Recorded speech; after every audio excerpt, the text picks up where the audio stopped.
We are on air now, so welcome everybody to. I'm going to try to say the whole thing. Welcome everyone to the incredulous, irreligious, never mind, the IICDSGZ Hangout. I'll get that right one of these. I actually practiced. Cannot get it right. IICDSGZ. Reading from the headline. And I got it backwards when I named the Hangout too. So, as one of the owners of the community, I should be ashamed of myself. However, I am not. Oh, I figured that out. That you wouldn't be ashamed. You should, but yeah.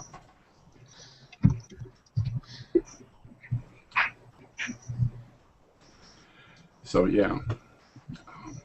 So we were basically open topic this week. There wasn't any good skeptical news last week, so someone give me a topic. Oh, Mike, what are you attacking for the next episode? I'll be wrapping up my Globalist Agenda series. I think that's the. I got just two little minor areas, and then I'm gonna try to just pull it all together, wrap it up, type of deal, and then kind of step back and maybe kind of wanting to maybe explain why I did the show, the way I did it, type of thing. So that's the plan. Of course, I've been busy. I've been working on the Beatles conspiracies. There's conspiracies about Beatles. John band, I suppose. The band, the old the rock band. I actually just finished reading Helter Skelter. I finally broke down and read the book, and well, actually, it's an audio book, so I listened to it. I mean, I'm driving from Chicago to Detroit, so I need something to keep my mind off the tedium. A good book for source material might be Monkey on a Stick, which is a book about the American foundation of the Hare Krishna movement and how they went completely compound and they had people killed, and I mean it went cult all the way. People, literally people got essentially killed and murdered and sort of a mini version of the Aum Shinrikyo a little bit. Not the kind of let's poison everybody in Portland or something, but Monkey on a Stick. It's probably from either late 80s or probably early 90s. Okay. I'll try to Google it. I have no idea if there's an audio version of it. I'll look it up. But I was kind of... Well, there was, because you got the Charlie Manson, the connection between the White Album and his thing. There's, of course, the McCartney being dead, Paul McCartney dying, things like that. So I've been, there's a website out there. It kind of comes up and goes down every so often, but it has, there's a guy that believes that there were a whole bunch of groups playing the Beatles, and they would. It's weird. I don't get what he's going after. Like there was all these. What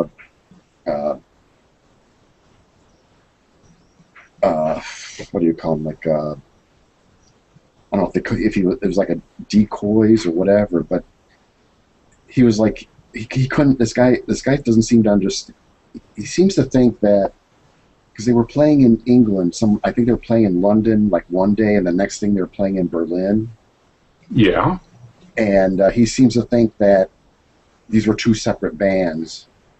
That no way. Oh, because you couldn't get from London to Berlin in one day, type of thing. Yeah, because each of them obviously have to be in a country the size of the U.S. Yeah. Right. No, that's exactly what I was thinking. I bet this is someone that has no idea the scale of different countries around the world.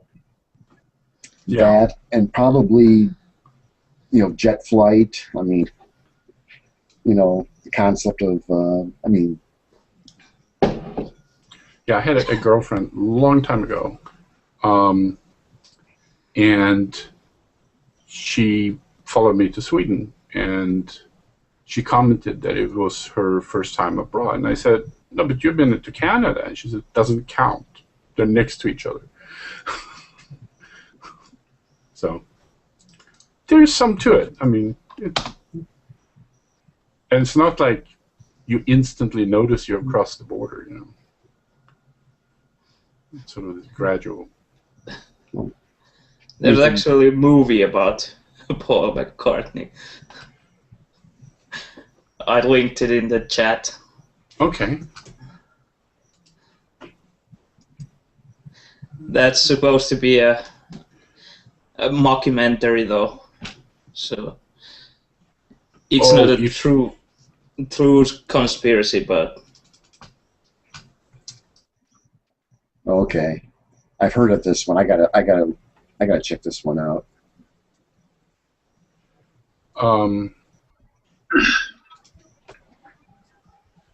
This is frustrating because I can't get more people added in here.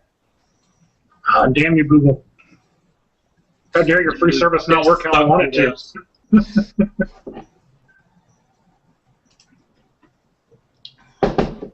Yeah, you said beetle conspiracies, and I thought, well, is this going to be like beetle people? Like they have reptilians? So maybe...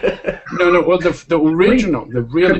Could we start that though? Is what I want to know. Could we start our own beetle conspiracy, beetle people? We have to find one that hasn't been done before. That's the hard part.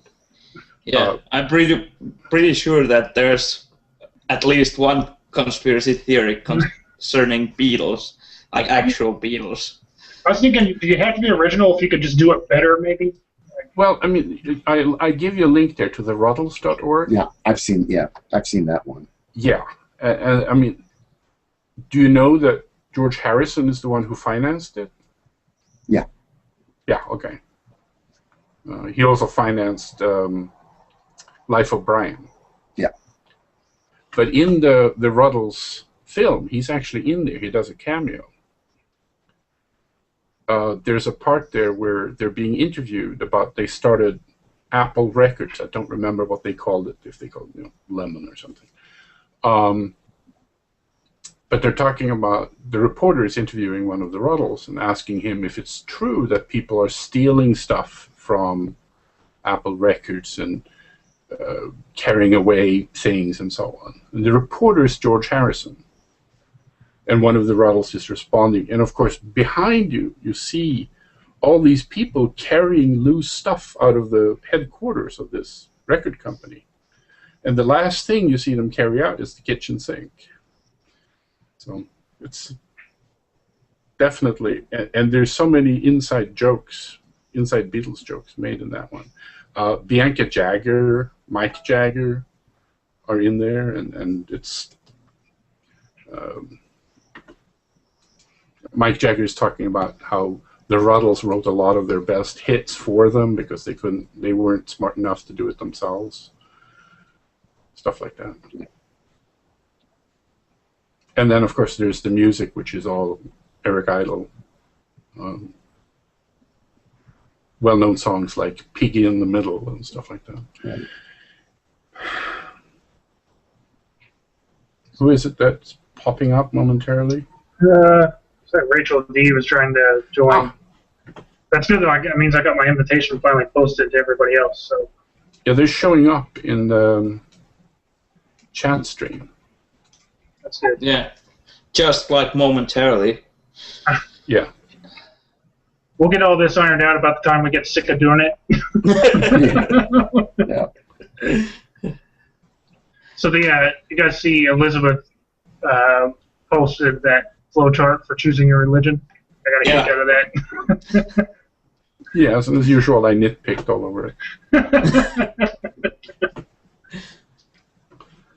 I remember many years ago in church when it was a Southern Baptist church, which at least, for all the terrible stories I've heard about Southern Baptists, I didn't experience the angry Southern Baptist experience that other people certainly have.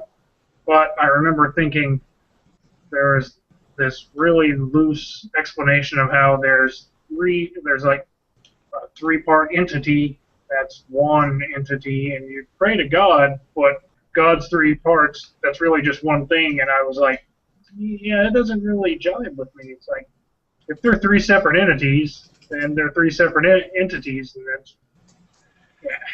And see, with Southern Baptists, now they don't adhere to like saints and other religious figures that you pray to. It's like you just pray to Jesus, but you don't just pray to Jesus because you're praying to Jesus, who's also Jehovah, who's also the Holy Ghost. Yeah. I had too many discussions where finally I was just told, stop asking questions. Like I guess they didn't have the answer. I didn't want to talk about it, but that was one of the many things that never really clicked with me. If you talk to the Catholics, I sent you a diagram on the thingy, which is one of those helpful diagrams that doesn't make any fucking sense. It's sort of like a bastard Venn diagram. It's like reading the Bible. Yeah. But the Catholics, basically, they say, you're not supposed to understand the Trinity. It's a mystery. Yeah, that's pretty stupid. Well, I agree with part of that. No, I think it's pretty smart, actually, because you can't argue with it. When somebody says that's doctrine, therefore, if you try to explain it, and thereby by maybe coming up with an alternate flavor of faith, which is one of the problems of Christianity, is that it fractures all the time, then you don't want people to come up with alternate interpretations. So, I mean... Yeah. I don't think it's that much of a religion problem as a human problem. I mean, how many times do we hear the no true Scotsman fallacy on pretty much everything? You're not a real fan of Manchester United. You don't like kids enough. You're not a child-friendly person, and all that. I mean... It could be argued a lot of Catholic priests are actually child-friendly, sort of.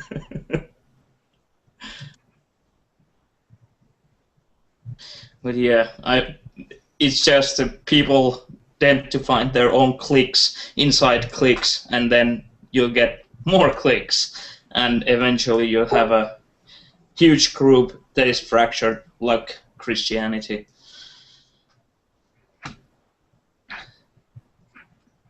I mean, we have our own flavor of Nordic Christianity, which allows gays and transsexuals and pretty much anything, women as priests. You name it, we got it. We have one of the Swedish bishops is married to her same-sex partner, and they have a child that's about 3 years old. Now try to fly that in the U.S. Yeah, we have a very well-known priest who is transgender from male to female. So, okay. And he was gunning for, yeah, I suppose she was gunning for bishophood, but missed that one time. But I suppose it's only a matter of time. Mm-hmm. Oh, I have more than a few friends living in San Francisco Bay Area, which is definitely not a part of the U.S. Yeah, I was driving down one of our streets here in Oklahoma City yesterday, and there were a bunch of banners out for advertisements for the LGBT community, and I thought to myself, we're living where I live, which is like the reddest, most conservative state, arguably, in the nation. At least my city, the metropolitan area here, is, I guess it's all relative, and we're more progressive than the rest of the state, or a large part of the state anyway. And it's certainly not. It's not where you would want to move to if you're looking for a less religious community. But I was a little impressed with that. This city's come as far as it has. There's a bit of a disconnect, for as many religious people as we have here, as many Christian churches as we have here, and the policies that are voted on, the laws we have here. People tend to be pretty tolerant of those around them. I guess it's more you get groups of people, like-minded people together that might complain about things they don't like homosexual marriage or other religions that they don't agree with. But you don't see as much of that publicly. You don't see as much animosity in public as you certainly do in some other states here in the U.S. And that's one of the things that amazes me, because I grew up thinking, like, this is the most religious area you can live in. And as it turns out, there are a lot of religious people here, but they're not aggressively religious, I guess, is the deal. There's a whole lot of, if you let your neighbor kind of do what your neighbor does and mind your own business here, whereas apparently in places in the south but farther east than here, it's a whole lot of, hey, you're my neighbor, what are you doing? I don't like what you're doing. Let me tell you all about it. So, I guess I'm fortunate in that, although I'm dying to get out of Oklahoma. I'm ready to live somewhere. Ready to live just about anywhere but here. Yeah, I think it's a big city thing. When you have a lot of people just don't care what the neighbor's doing, because you can always ignore your neighbor and hang out with rest of the city. There's also a phenomenon on fleeing to sanity. That is, people who realize that they're gay or want to change gender, etc., they will move to an area where they are not actively repressed. And it used to be that would be just the coasts, but there are places like Austin in Texas and so on, where you have university towns and so on, which are more liberal, and people will move to those, and that will reinforce a more open culture, and the society becomes even more bipolar. We have two new guests. Do you want to, John, do you want to? Hi, Rachel and Michael. Welcome to the Hangout. Sorry it took so long to get you guys in. I think I figured out that if I have Google Plus open in two different windows where Hangouts is available, one with the video cast and the other with just the chat Hangouts, that it crosses up my invites. So maybe next week we won't have this problem getting people in. Maybe. There's no promise. Yeah, it's always maybe next week with these Hangouts. Like I said, we're going to get this all ironed out. It'll be perfect, and then we'll be tired of doing it. I think Google will change their APIs and their interfaces again. That's right.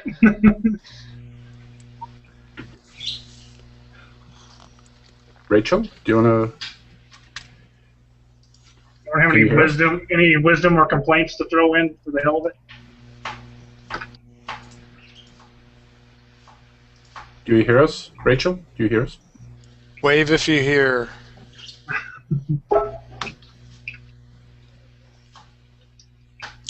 We don't hear you. This is the problem we have at my work when we're all on a big video conference. Someone starts talking, everyone's like, "You're muted." Yeah. Yeah, we use a lot of Google stuff at my work, so I've gotten used to the whole wave if you hear me. We mix up GoToMeeting, Hangouts, and Skype at my work, so it's quite the clusterfuck. Yeah, I talk to my son essentially every day over Hangouts, and I have found it to be more reliable, all in all, than Skype, actually. At least over the transatlantic, between California and Sweden. Okay. When I lived in Wisconsin, I used to do all my video calling on Skype. Yeah, it's not until recently that Google Hangouts have been this robust. Okay. But I think they've just invested in it. There's what we were talking about, the more open society. There is this thing that Harvey Milk, who got killed in the late 70s in San Francisco. He was the first openly gay major figure elected in the U.S. pretty much.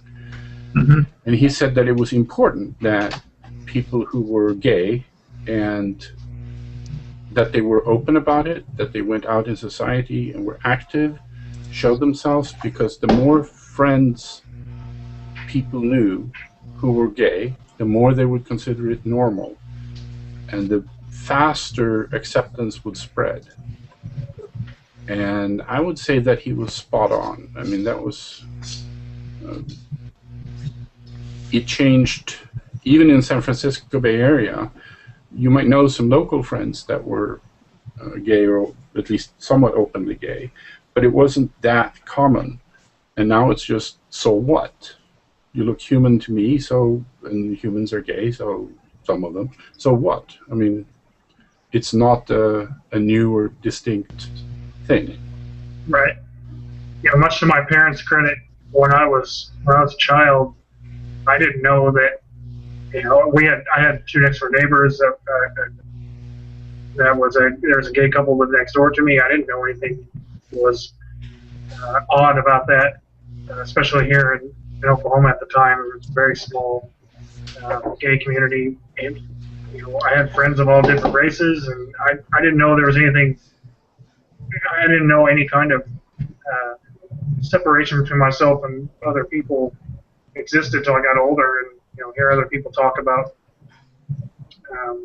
differences of race or looking down on homosexuality or saying it's wrong. And I was just like, wow, I never knew. Just everyone was just this person or that person to me. Now, and here I am as an adult. I think when I hear people discussing the big fervor here over gay marriage, I just think in another 10, 20 years, it's not even going to be anything anyone thinks about. To me, there's just no issue there. I don't understand it, other than to say I understand that it serves a really good means of distraction from, hey, be pissed off about this and don't worry about what we're doing with the finances or something else. Yeah, I'm so young that I don't even know a time when being gay wasn't okay. Right. I mean, there was a minor hoo-ha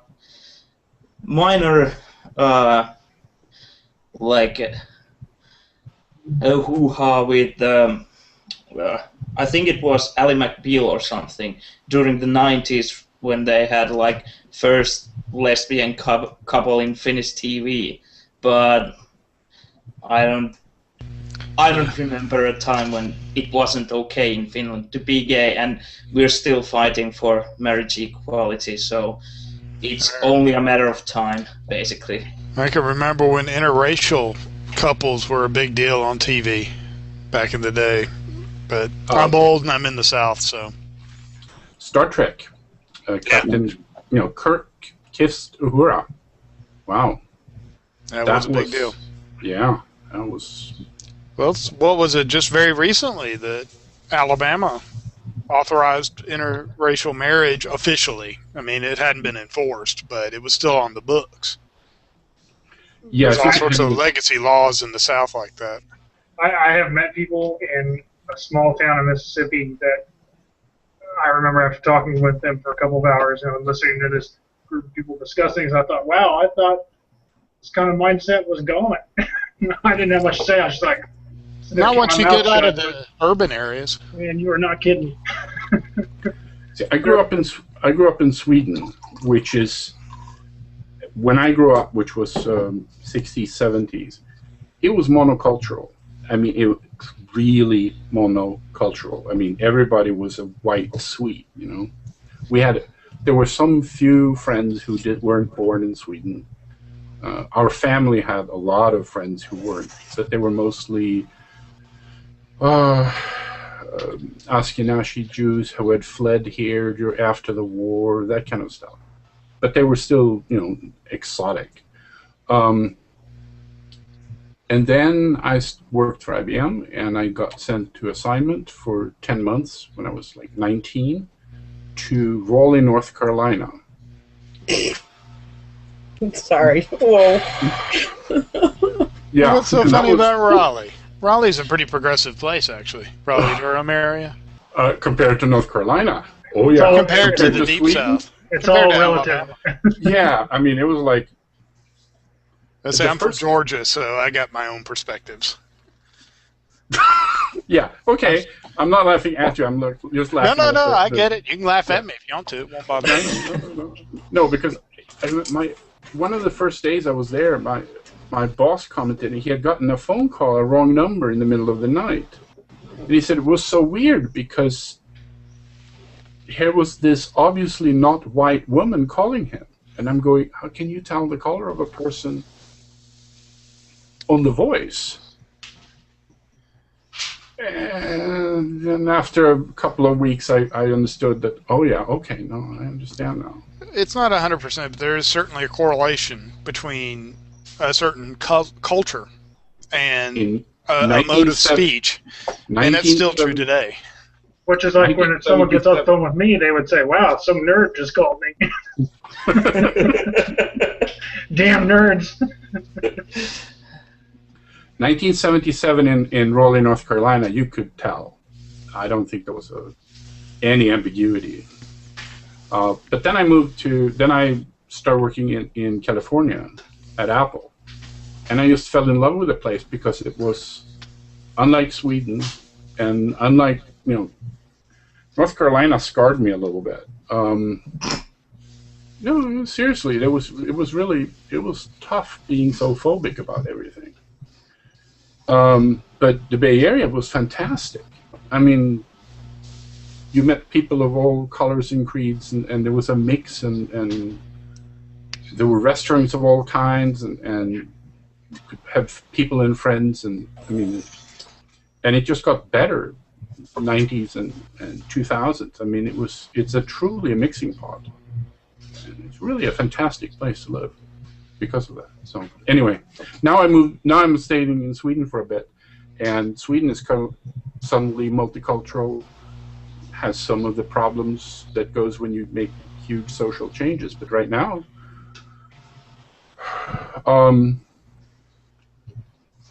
skin color and sexual orientation and stuff like that used to be a monoculture, now is about as good a melting pot as you can find.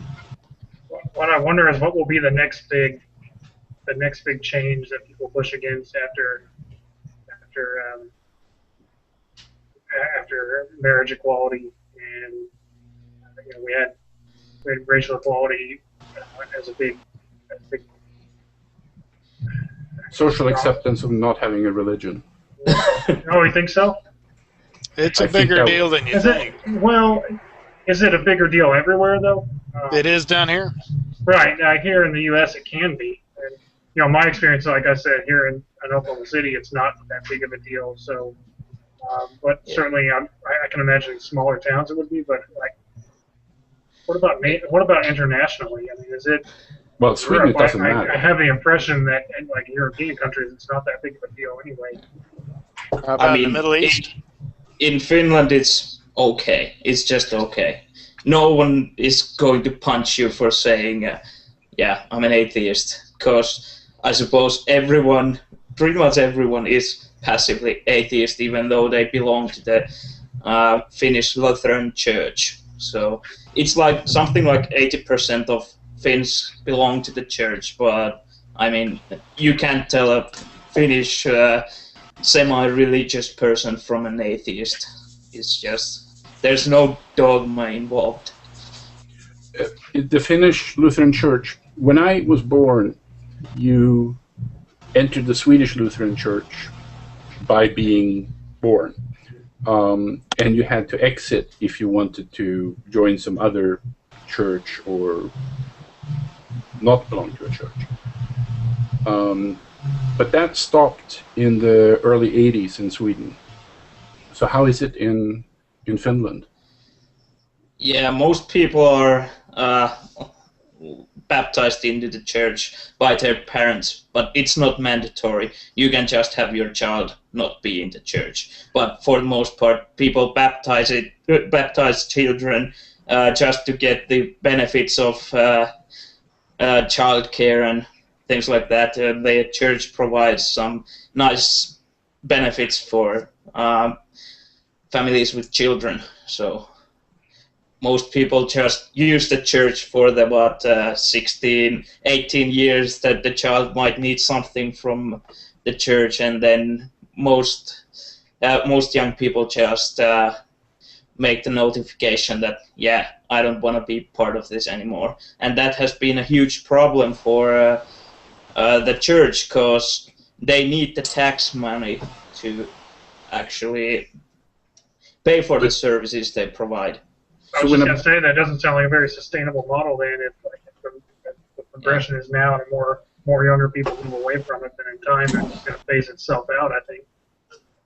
Yeah, they're pretty much running out of people and money, the church. So it will be only a matter of time when they have to do some major changes. So when a child is born in Finland, they don't belong to the church automatically, even if the parents do? No. Okay. You have to baptize him separately, him or her. Okay, because in Sweden you would actually belong to it regardless if you're baptized or not, because they needed the tax money, because they had a deal where they would get the tax money.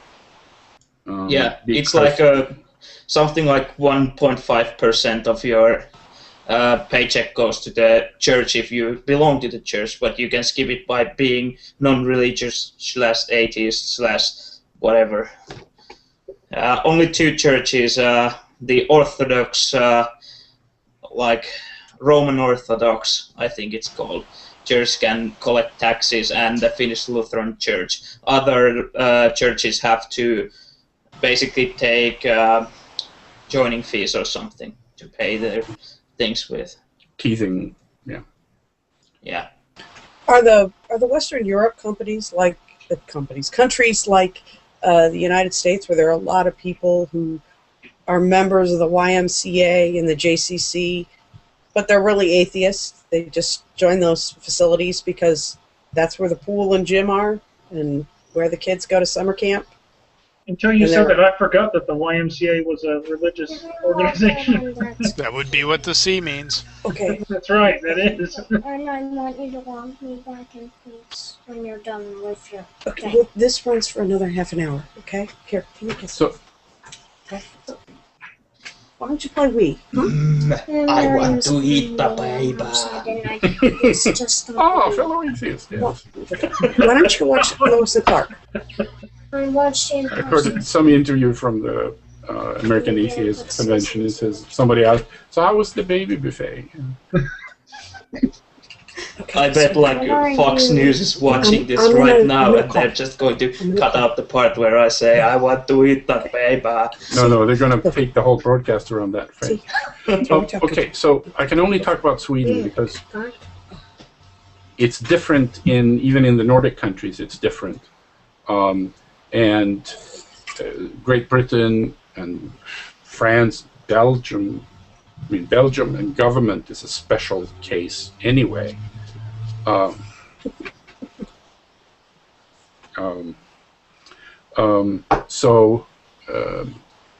swimming pools and stuff, that's a part of the government infrastructure. They build the swimming pools and the gyms and stuff like that. Now, they're private gyms, but especially swimming pools, because they're such large infrastructure projects that they have always been there, and it's a national thing about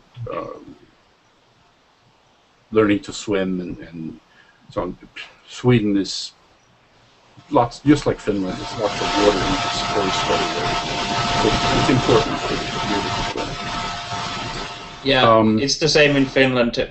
Pools are usually owned by counties, cities, whatever, communities anyways. So they are public, but you still have to pay to get in. But Right. How What good was are the- they at running them? That's probably my biggest beef is that the government here in the United States is absolutely inept. They can't seem to run anything efficiently. Oh, these kinds of things are run extremely efficiently in Sweden. Well, They're how not do you really- do it? Come over here and teach our government how to do it. because they're not government institutions as such. They're folk institutions. We have fucked up government institutions too. We're very good at that. But there's a folk movement. There's everybody has the right. It's the people's thing, because we have this, which you can't mention in parts of the world, it's sort of a socialist background. Believe it or not, Sweden socialist. But we can't hang out. We can't hang out with you anymore, communist. Right. Yeah. yeah, it basically. Watch out! You're gonna socialize my healthcare, mister. Yeah. I suppose the history of the Nordic socialism is in not letting people freeze to death during the winters when you have degrees of Celsius minus. So. Yeah. Yeah. If you don't take care of your fellow humans, you run out of fellow humans. Remind me why that's bad? Oh, I'm sorry. You're because American. You're making money there. I don't much care for my fellow humans. Well, it's a different mindset. yeah. When your fellow humans take care of you, you kind of want to do that back. So that's how the Nordic socialism works. Well, we can tell who doesn't live here in the U.S. Nordic socialism is completely different animal from socialism anywhere else in the world. It's not evangelical. What are your population sizes? About 5.5 million. 9.5 million. In this size, Sweden is the size, largest population and largest size. And it's the size of California and shape of California almost exactly, but only 9.5 million. I wonder if that Finland has is a lot to do with your say happier attitudes towards your fellow man. When you got 350 million, that's a lot of creeps that we have to deal with around here. Yeah, There's like 3.5 million in Atlanta. Yeah, but 4/5 What is it? 15 million in New York? But 4/5 of Sweden is nobody lives there, and it's pitched. Large parts of Sweden and Finland are pitch black 24 hours a day, parts of the year. Yeah, it's pretty much just forest or mountains or forests and mountains. Or mountains that don't even have, grass on them because they're too high above, too high altitude. So it's Wyoming. No, it's more like Wisconsin. Oh, better. Or worse. I don't know what the difference in the two is, but I've never been to either. So. Well, Wisconsin has Milwaukee and the Great Lakes coastal region, which is pretty dense, but you get out west of there and it's really sparse. Yeah. You get into the Dakotas and the Badlands all the way over to Montana. You could go hundreds of miles and not encounter another human. Yeah. When I was working in Washington State, I was in like the kind of the middle of the state, the desert part, and you start driving north out of Kennewick, and you see the sign, "Caution, open range, watch for cows on the road." And then for like an hour, you see nothing but open territory. You got mountains to either side of you and desert in front of you. Sweden is maybe a little bit more populated, but you better watch out for moose at all times. I mean, if you drive into a moose, you drive in under it, so the body of the moose hits the windshield. So you have 1.5 tons of moose meat that hits the windshield of the car. It can decapitate you. Yeah. That's one of the leading causes of road deaths in Finland too. Colliding with moose, or maybe some smaller moose animal. collision. Yeah. I don't know why that strikes me as so funny. Oh, we got Mind you, another one moose got killed bites by a can be moose. very nasty. In northern Sweden, it's better because there's just reindeer, and they're not as big. Yeah, we just have the white-tailed deer, and they're not nearly as big as that. They usually hit the grill. Yeah. And then you have to beat them to death with a tire iron. You forget we have guns. We just shoot. Yeah, the cops come out and shoot the deer. If you hit them in the deer I lips, shoot they'll them with come my out. own gun. Yeah, I've done that too. But then you got what there's do a you lot do of with the paperwork. tire iron in your trunk? The tire iron's for stays in lug the trunk. nuts. It's not for killing things. I have guns for killing things. Each tool for its purpose. Yeah, you forget how many Americans have a gun in the trunk of the car. It's like the lead pipe in a Russian Wait, car. no. It's in the console, not in the trunk. It's about 50% of the population It's at in a least has waistband one holster. gun. I'm waiting for Oklahoma to pass a law that you have to have a gun. Like now you can carry. Now you can carry one. In a few years, I'm expecting I'll be pulled over and be like, "Sir, where's your pistol? I don't have one." Well, here's your ticket, asshole. Isn't They there some have that in towns Georgia, Texas? one of the Kennesaw. towns in Kennesaw. Kennesaw, that's it. The law wasn't as big as people sensationalized it to be No. nationally. It was just every head of household had to own a firearm. It could be an old busted rifle they kept stuck in the corner and never touched again. And it wasn't enforced either. Okay. But it made big headlines. Yeah, I have to say something about this. I have in my car 3 stuffed animals, and that's about it. So, You terrorist. Were they stuffed before you put them in the car? yeah. No, but I mean, if I have Made a from kid, all synthetic fibers. So no animal was killed No, but in production of this stuff. They're not mixed very green, are they? fabrics? Mixed fabrics? it should be all Oh, natural you fabric. heathen! Oh God. Leviticus. You should be cruelty-free range hemp fabrics. Nah. All natural, organic. I fucking hate all natural things. Give me oil. Oil, I tell you, oil! Hard to beat proper petrochemicals. Yeah. Are you getting fracking in Finland too? No. Not at the moment. I'll be in right the- back. My kids are trying to kill each other. Might be something that happens in the future, but there has been no talk of fracking in Finland. No. There might not be the kind of I mean, most of Sweden you couldn't frack even if you tried because there just isn't anything to. There are no oil sands or anything to do. So. Well,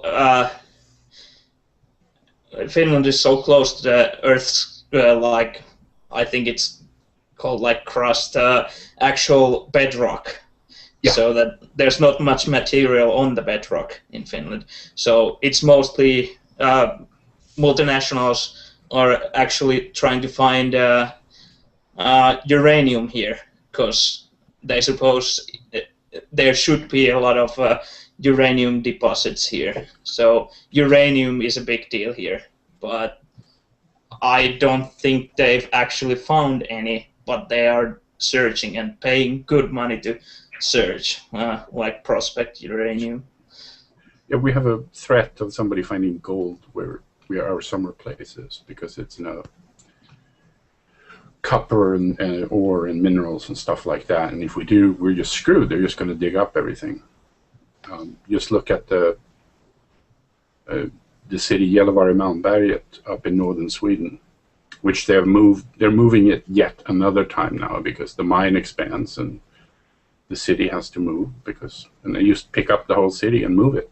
I mean, the city only exists because there is a mine there, because no sane soul would, intentionally. There has to be a purpose before you start living above the Arctic Circle. So.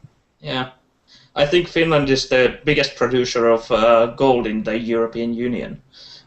So that's something we have too, but there has been a big backlash on mining here, because a lot of the mining companies don't pay anything to dig up the ore, and then they just leave a huge amount of poisons and horrid things. There has been this one mine that has been in the news for like 2 years because it has leaked pretty much anything you can dig up that's radioactive or poisonous, like arsenic and uranium and thorium and radium and yeah. Yeah, Sweden has some of the largest uranium deposits in the world, and that's a problem because we get radon gas in buildings because we build buildings that are actually insulated. That means you don't have a huge amount of airflow. I mean, no building I've lived in California could possibly have a radon hazard because they leak too much. You can't get a buildup of shit in there. If it rains comes in, radon comes out, you know. We actually have a pretty good radon problem where I live. This area geologically sits on top of a very large lava dome called the Piedmont Plateau, which is granite. And granite has radioactive minerals in it, and radon is a decay byproduct. You dig down, not very far from into the ground here, and you're hitting what amounts to bedrock for us, that big granite dome.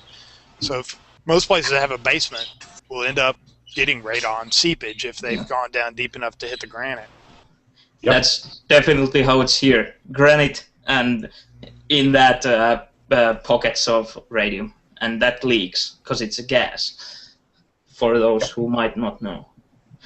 We've had problems that before people knew better, they would dig up rock and make like this foamed concrete bricks out of it, and the bricks would actually contain minerals that were radon carrying or had stuff in it that would decay, probably thorium, decay into radon. And then of course the radon spews out. Radon itself is not dangerous, but it spews out alpha particles. So you breathe that in, and then it decays and gives you radon, alpha particles inside your body, which is a good way to die. North Jersey has that issues in their basements. That's a big thing. Townships mandate that you do radon monitoring.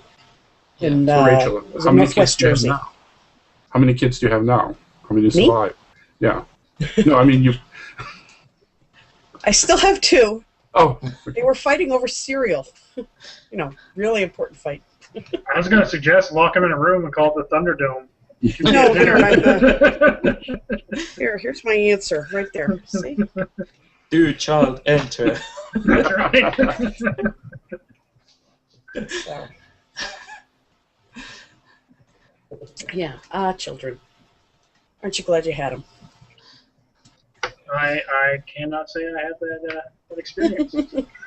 I have one, and it's the best thing I've ever done in my whole life. They're a lot of fun. I mean, they have weird arguments, and the first year is messy, and you should buy stock in bleach. But other than that, you're good. Yeah, but then they get older and they talk back, and it's wonderful. I mean, he will be 13. He will be officially a teenager in 17 days. Ouch. And it's both a deep primal fear, and it's a delight. I mean, yeah, I mean, he is smart. He argues with me, so I have to keep on my toes. I mean, you really, really have to watch.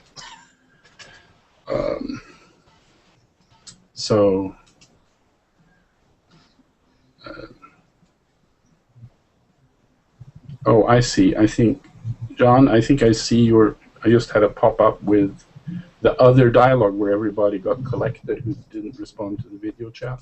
Oh yeah, there it is. Yeah. I think that was my problem trying to add people in. It didn't know where I was trying to add them exactly. Right. So, do you guys have any thoughts on this whole dolphin midwifing thing?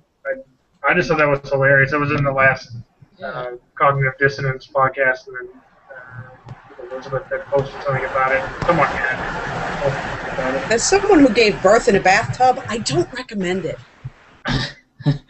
Yeah, that sounds pretty much like the stupidest thing you can do. I mean, I don't know. What about giving birth in a bear cave? That would be a little less intelligent. Well, yeah, but at least you could run.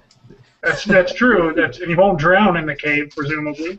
I mean, I can see the bathtub thing, sort of. I mean, bobbing for babies. But, I mean, I thought dolphins already had a high-protein diet, so I don't really see what the need is. It's the dumbest thing I've bobbing ever for heard babies of. sounds like an atheism event if I've ever heard of one. It's right before the buffet. Yeah, it's like going into dirty water, I suppose, or are they going to do it in a pool or something? No, ocean water. Yeah, that's just so unbelievably stupid. Yeah, look, they have a dolphin in the water. You know, it's like fish. They pee in it. I mean, it's that part doesn't even bother me because there's a cornucopia of solids, liquids, and gases that come out with your baby. So that part you don't care about. But anything and everything can go very wrong very quickly when giving birth. Oh, yeah. And you want doctors and nurses with lots and lots of technical and professional experience in these things, and you want them in arm's reach of you. You know, I didn't want to give birth at home in the tub, but, you know, my body had other plans. And so, and you know, you do everything they tell you to. They tell you, you know, take a bath, take a nice hot bath, get some of the stress off of you. It'll help you get through your first hour, because usually it takes 10, 12 hours. It didn't. And suddenly you're a parent, yeah. I just want to put in I one didn't even know I caveat. was in labor until it was too late. That's how relaxed I was. And I never got my drink. They tell you, you know, have a glass of wine to relax you, just one glass. And I never got my damn glass of wine. They don't give you like tequila shots while the whole thing's going on. That's what the dads are I got the vodka right here. I don't know if the wine and vodka is for you or for the husband, because my husband. They say push, you say hang on. Yeah. My wife and I have always wondered why people would consider having home birth. I mean, it's definitely a significant mess. Just aside from the whole safety factor, it's just a huge mess. I think it really has to do with your perception of what the hospital is like. Yeah. You know, home birth is very appealing. You know, Yeah. Do you really want to go to a sterile hospital with all these strangers? Pardon my crass language, but sticking their hands up your twat. I mean, you're naked on the bed, and you know, you got your legs spread, and God knows who's looking at you, and putting their hands in you, and it's kind of for people that are private or shy. That's pretty scary. Wouldn't you rather be at home with someone that you trust? Yeah. I can see the appeal of that. I think it's the general skill in stupid that dictates what you're going to do. You know, The problem by with the the home time birth. you're The at problem with the home birth is your tub big enough for a dolphin? how about a goldfish? When I was done, I looked like Dawn of the Dead. I don't think a goldfish could have lived through that. Honey, all I could find was a snapping turtle. The goldfish was here a moment ago. Where could he possibly have gone? Yes. Oh, God. I told my husband to leave the room because I knew he would pass out if he saw all the various things in the tub that were, you know, everywhere. So I was a paramedic. It didn't bother me. Well, yeah, but my husband is not a paramedic. He faints at the sight of blood, so I was like, get out of here! I don't want you fainting. I just don't like to see my own blood. Other people's I'm not having a problem with. Only quantity, a little bit of my own blood, I don't care. When it gets over a liter, I get really freaked out. As well you should. I don't know how much blood. You know, you can't really tell when there's fluid and then blood, everything just turns red. And of course, I was, There's actually not that much blood. It's not There's that an awful much. lot of fluid. Yeah.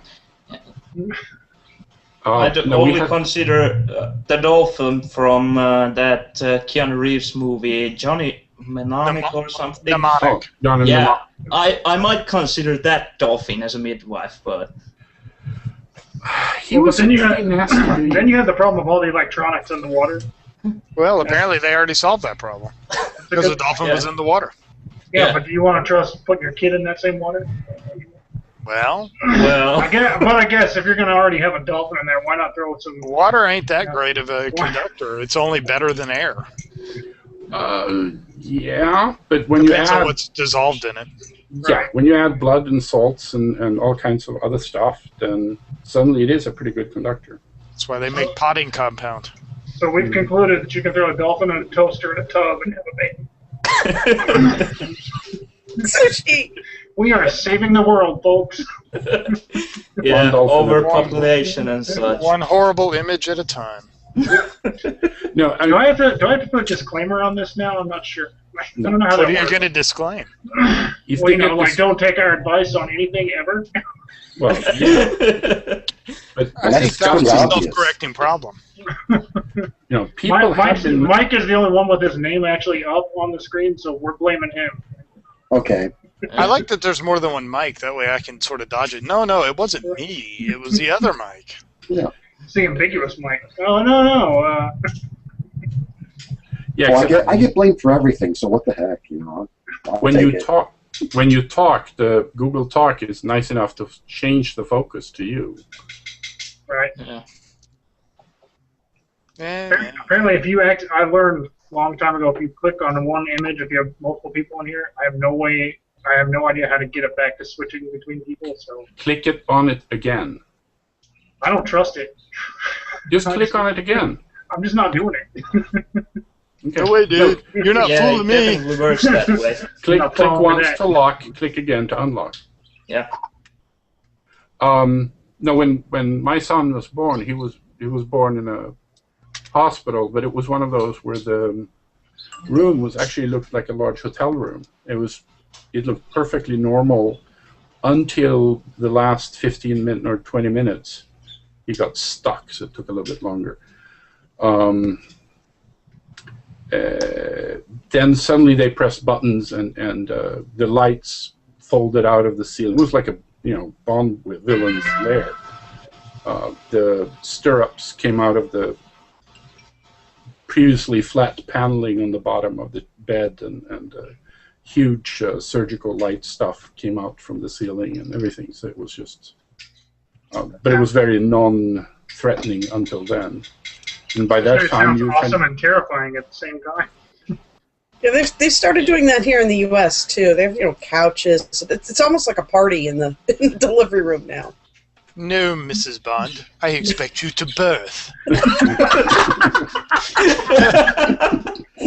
bring on the cesarean laser.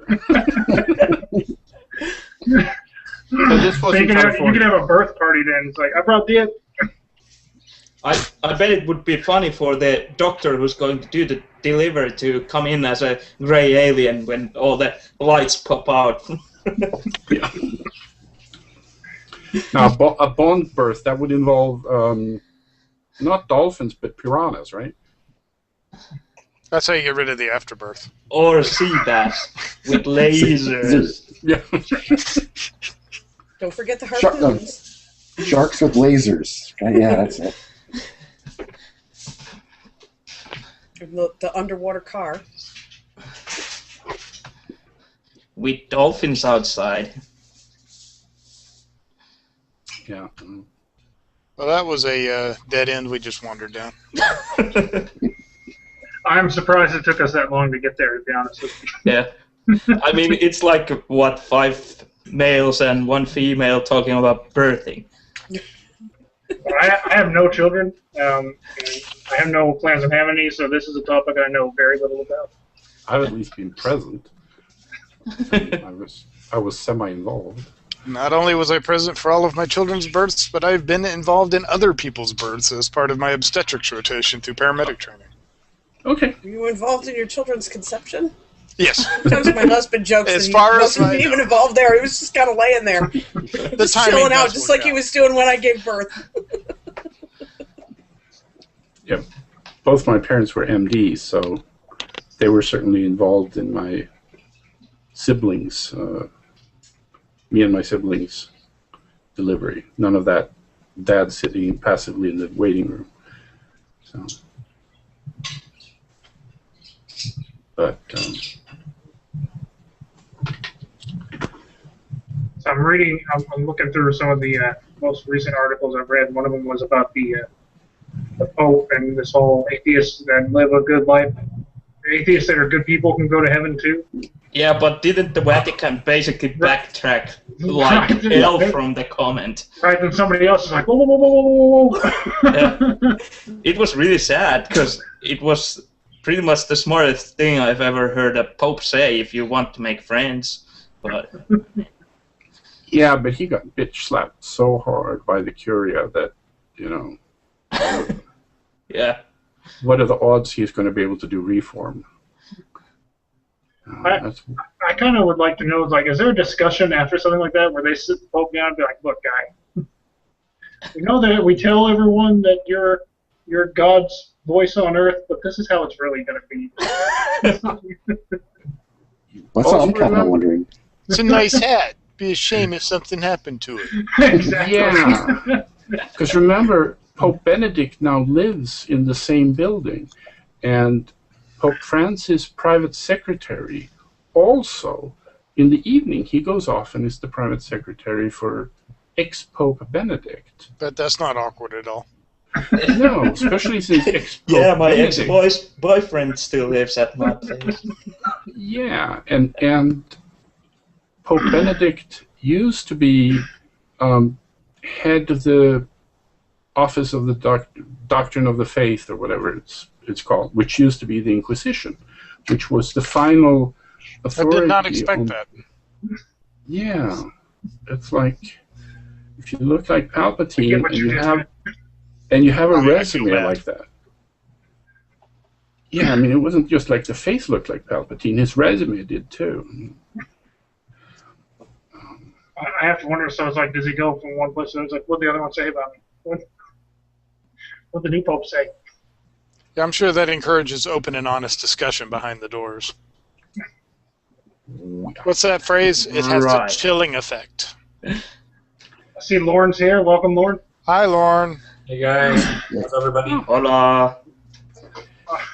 Lauren missed the train wreck about dolphin birthing. He's waiting. He's waiting for that to come out, get over. Yeah. Sorry I'm late. I had a really busy weekend here. All right. Token Canadian. Very nice. We had our last 2 days were the only only days in June that we haven't had snow so far, so I've been taking advantage of them. What's wrong with your face? Oh, it's It's not bouncing up and down. So what's the topic here? Yes. Yes is the topic. Yeah, we're basically trying to fish for a new one because the old one died in a dolphin birth. Although Well, we did theoretically, it was executed at a by tub. electricity. So. That's right. A tub with a dolphin and a toaster in it is the best way to birth a child. I think we decided. At home. At home, right? Which of the popes, or are they both now like conduits for God? Yeah, how does that work? One's How on does that hold, work? maybe? Or was his lifeline severed with a silver sword or something? Silver hammer, yeah. No, there's a silver hammer actually involved in the ceremony when a pope dies, but is used to smash his signet ring. So that was actually done when the old pope resigned. So it's actually the ring of power from God. Yes, yes. They don't throw it in a volcano? St. Peter's ring, yeah. It actually would make sense since Vesuvius is kind of close by.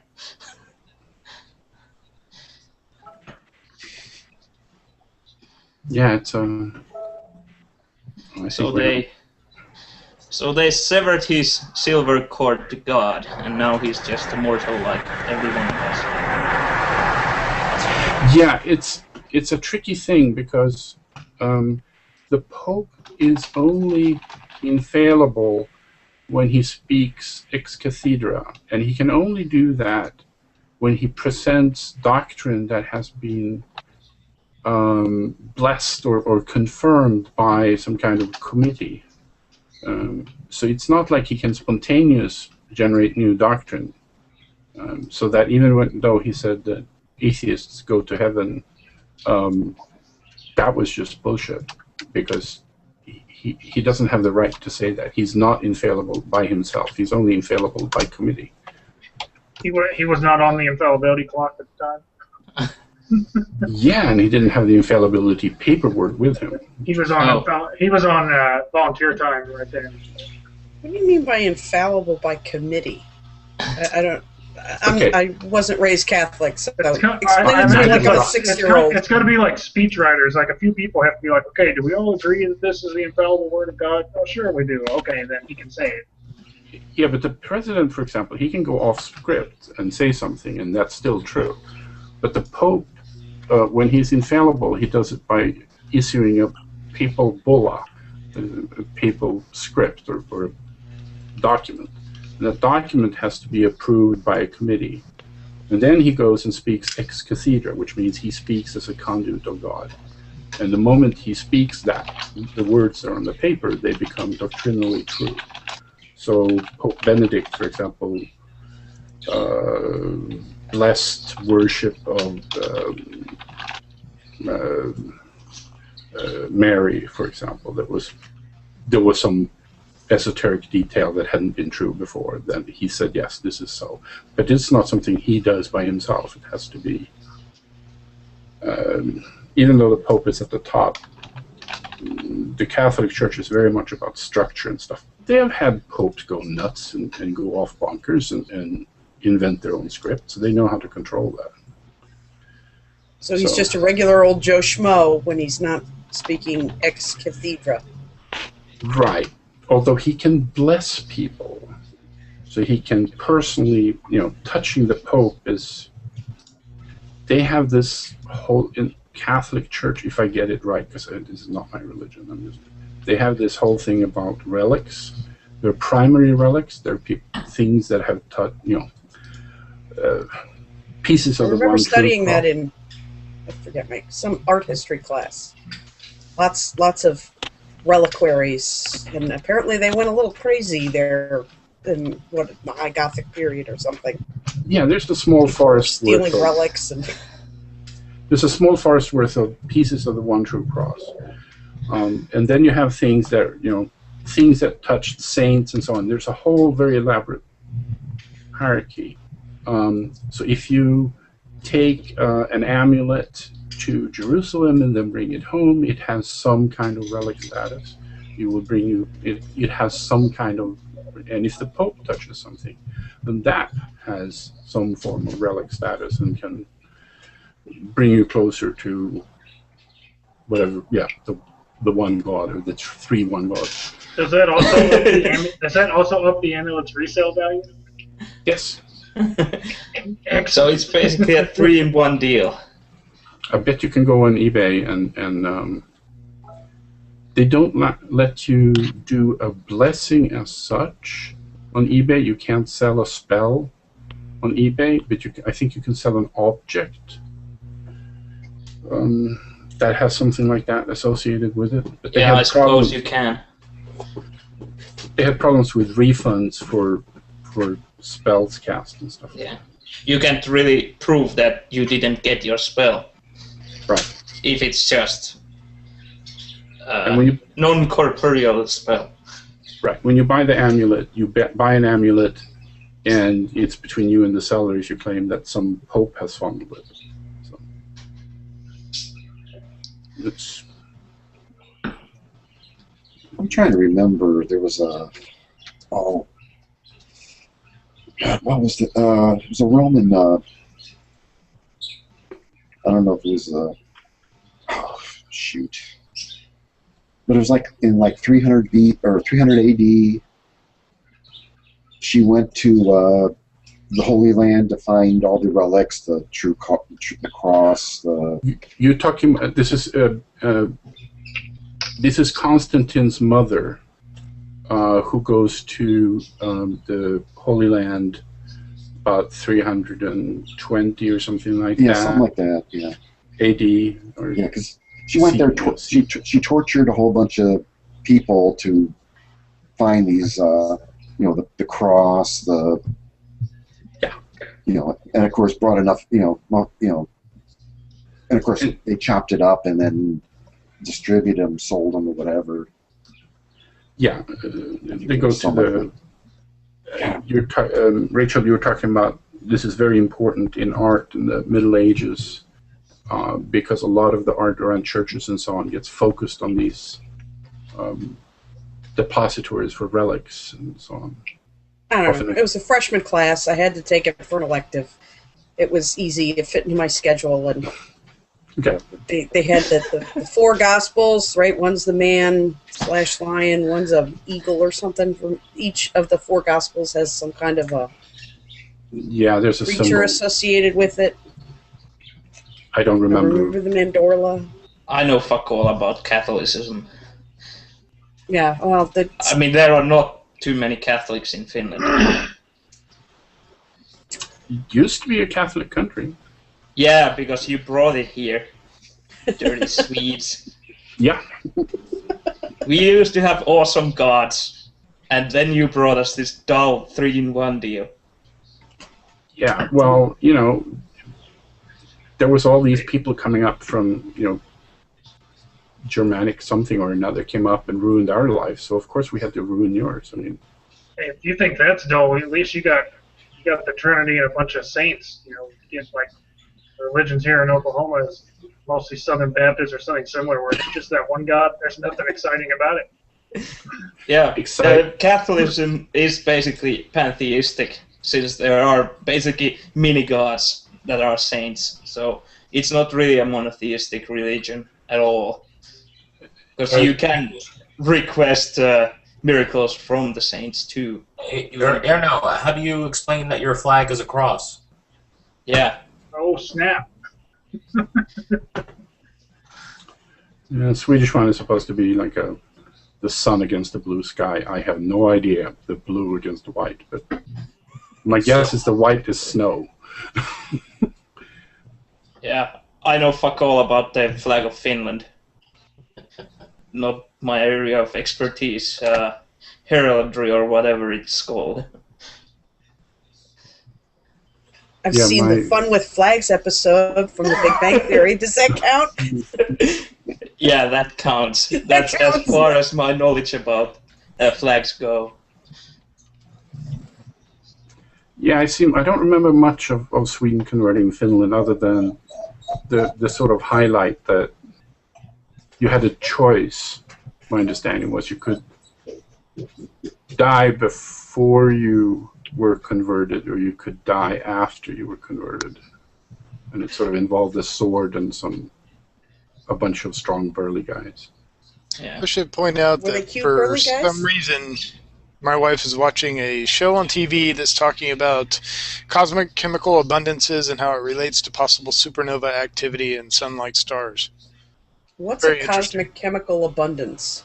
The ratios of various chemicals in stellar media Oh, and interstellar gases, because there are certain elements that only exist as a result of supernova activity. Yeah, the sun is Okay. what, a fourth generation star? Usually when I hear cosmic and abundance, my bullshit meter goes. Lots of stuff. I was waiting for the part about the psychic and that. No. This appears to be legit science, and I've pissed off my camera. There it is. It's probably better to look at the wall anyway. Did I share? I think I shared with somebody that I saw an advertisement that Sylvia Brown's coming here in Oklahoma City in a couple weeks. Oh, joy. Is she going to tell more grieving parents that their kid's dead right before they're found? Well, we did just have the tornado, so. The kid is dead. Can you hold another one? And he's burning in hell. Has Sylvia Browne ever done death metal? She's got the voice for it. Yeah. She should be on Metalocalypse. Natural talent. That's all I say. Yeah. I think that's a shitload of cigarettes that cause that voice. Yes. That and just the evil. It damages the vocal cords when you speak that much. Yeah, too much bullshit gets stuck in your vocal cords. That's right. So we're running up on our hour and a half mark here now, so I guess we'll wind this down. Next week we'll set a topic. If anyone here has a suggestion, throw it out now or put it in a discussion. We'll do a little research on it, or just have a drink and talk like we know what the fuck we're talking about. Well, I desperately needed this. I just spent a week with my very religious mother who came to visit. Good God, times. there are other atheists out there. We're here for you. She's walking around the house with her Bible, and my dad, he is that guy. That's what my brother calls him. He's that guy. He stands outside of the grocery store and tries to minister to people as they go in to get the gallon of milk. Oh, God. This is terrible. Actually, we're secret communist Muslims, so no atheists here. Oh. You poor thing, Rachel. Have you discovered alcohol? Right here. Show me the vodka. These Polacks want to make vodka. Good stuff. You're gonna need it. Oh, Yeah, you know what? This is all apple juice. It's all Sure it is. It comes in these little, really powerful little bottles. Oh, they look yummy. Now, my brother and I joke that if they were trying to get their kids to become religious, they did a very poor job, because he and I are both atheists. So we talk to each other and complain. And he actually was joking with me. Actually, maybe you guys can tell me, because this is a man thing. He said that gay men and evangelicals have a lot of the very same habits. And he said, for example, an evangelical will walk up and he'll be like, "So what you reading there?" Well, a gay man will do the same thing. And he's like, "Okay, well, there's two different responses. Are you gay, or are you trying to get me to, accept?" Why are these exclusive cases? Well, we were... That's to my experience. They're not that We were at the bar drinking, and somehow the conversation got like this. And I told him, I said, "You should tell him you're reading Christopher Hitchens. Then you'll know right away Embrace whether the he's and gay scenario." Yeah. And if you're reading the Bible, you just need some meth.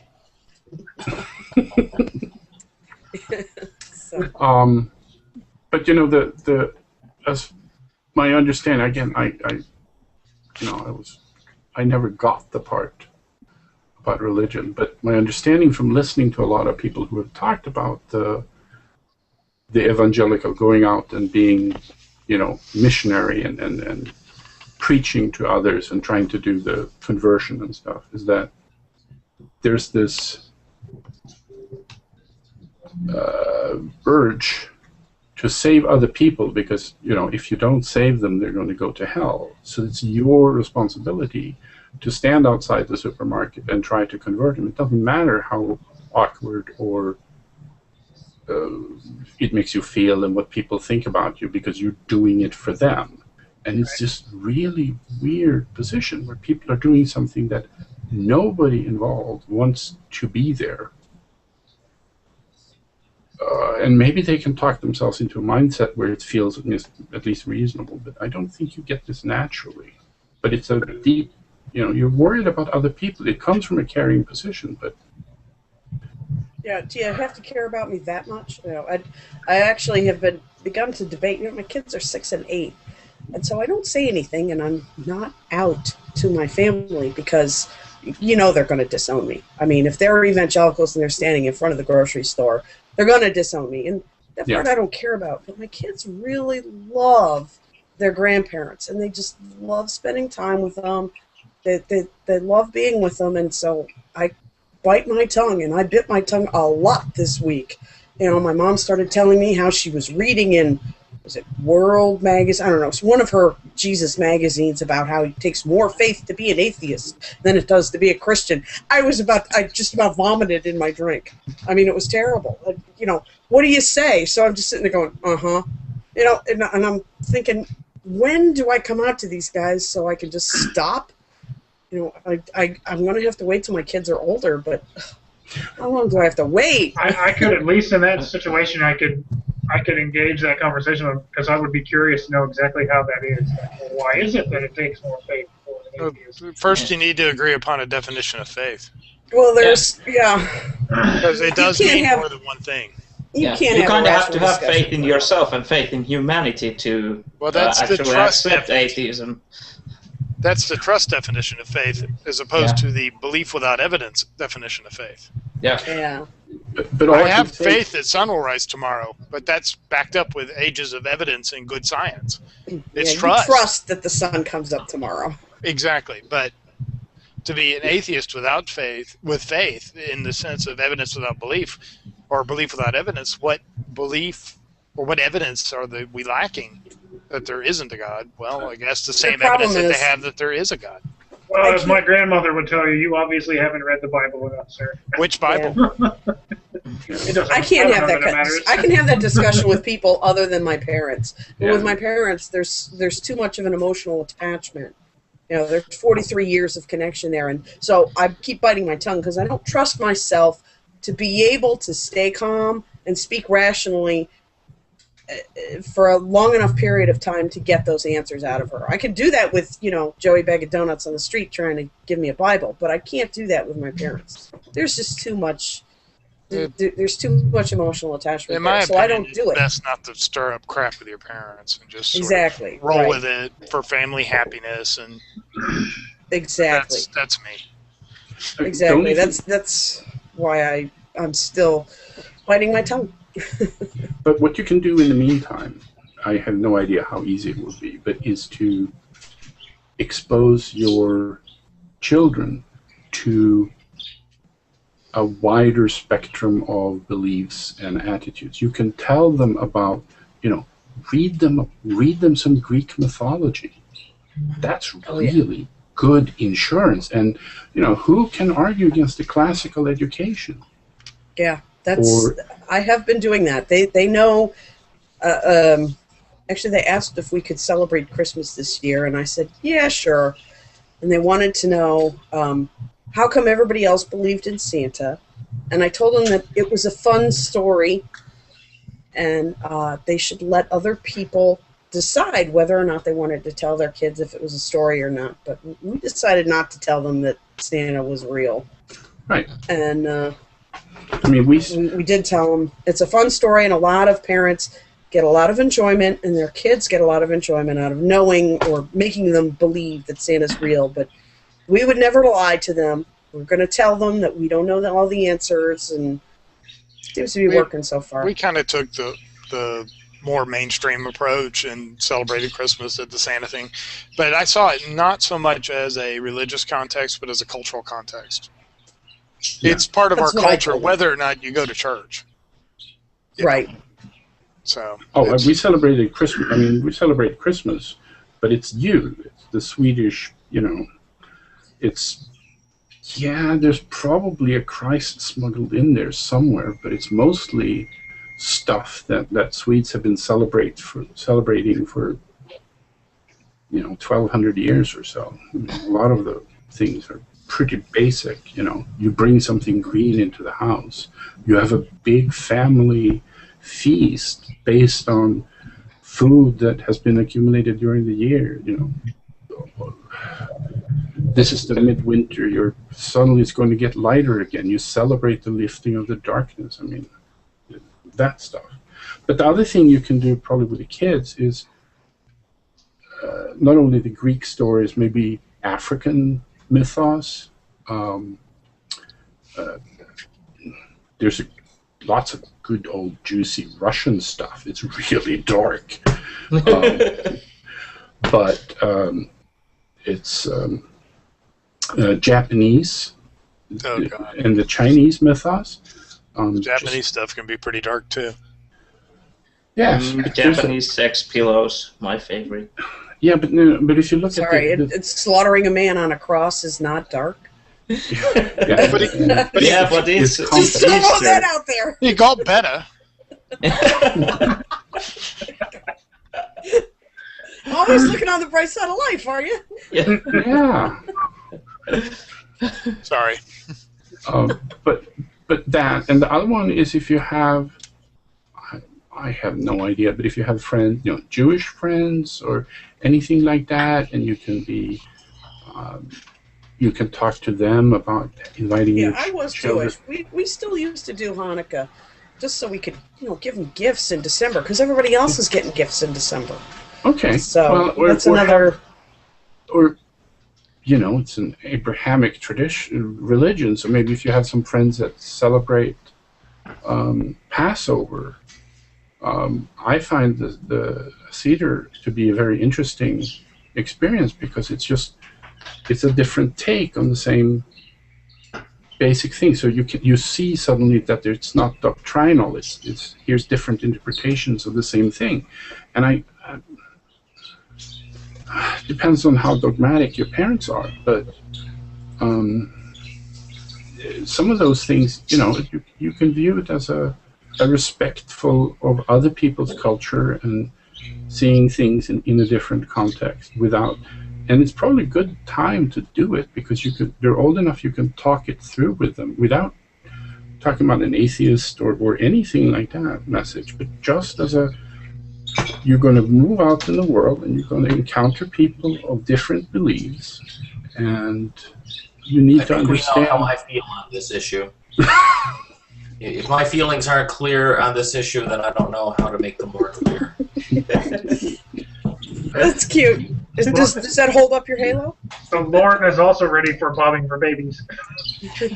Oh, hail Satan! Oh, there you go. All right, I think on that note, we're gonna end this for today. We'll be back again next weekend, probably on Saturday. I meant to this Saturday, but I had to do a lot of catch up. We've been working overtime at my job, so I had to push it off till today. So anyway, thanks everyone for showing up. This is the biggest attendance we've had for discussion so far. Yeah, we have 20 people sitting in the chat bucket too, I think. Right. We don't currently have any live viewers, but we had one or two earlier. They've dropped off since. I don't blame them. Well, I was one of them. I was trying to get in, but then I had to install the plugin, and then I kept getting a video connection error on the iPad. But I had to download that app. It's a nightmare. One thing I might do, I might post a link in same day or day before. We do just a short hangout to get everyone who's going to participate in the next one, make sure they have everything they need and they're able to get into it. Good idea.